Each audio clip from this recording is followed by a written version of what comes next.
dizer que hoje está sendo um dia muito especial, porque nós estamos mostrando que os homens também podem, né? E está aí a prova, né? Nosso bazar aqui hoje está sendo um sucesso total, graças a Deus.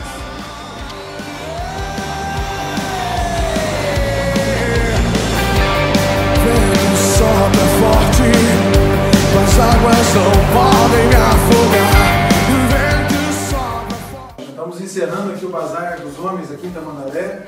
Por que dos homens, né? E eles se surpreenderam. Para que os homens pudessem realizar o bazar. Eu tinha uma coisa, né? Que foi de arrebentar, valeu mesmo, o pessoal aí arregaçou as mãos.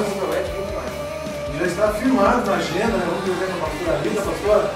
Já está firmado na agenda aí que o primeiro sábado do mês o bazar dos homens em Tamandaré, né? Está faltando mais alguns homens aqui, mas foi uma bênção.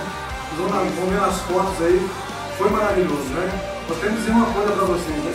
Que nós também podemos, né?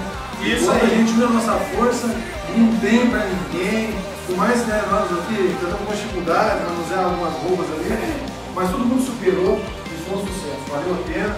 Eu agradeço aqui a todos, né, que participaram, o time também, tudo aqui, foi maravilhoso, né? 1º de março nós estamos aí de novo. Abril. É primeiro sábado de abril. Né? Secamos todas as roupas duras, né? Secamos. E foram separadas assim por categorias, né? Está tudo organizado para que possa facilitar o horário do mulher.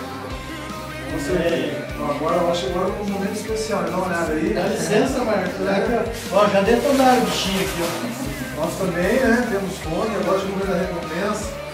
Valeu, galera! Valeu. Vamos mandar uma palma de palmas aqui para o Senhor Jesus.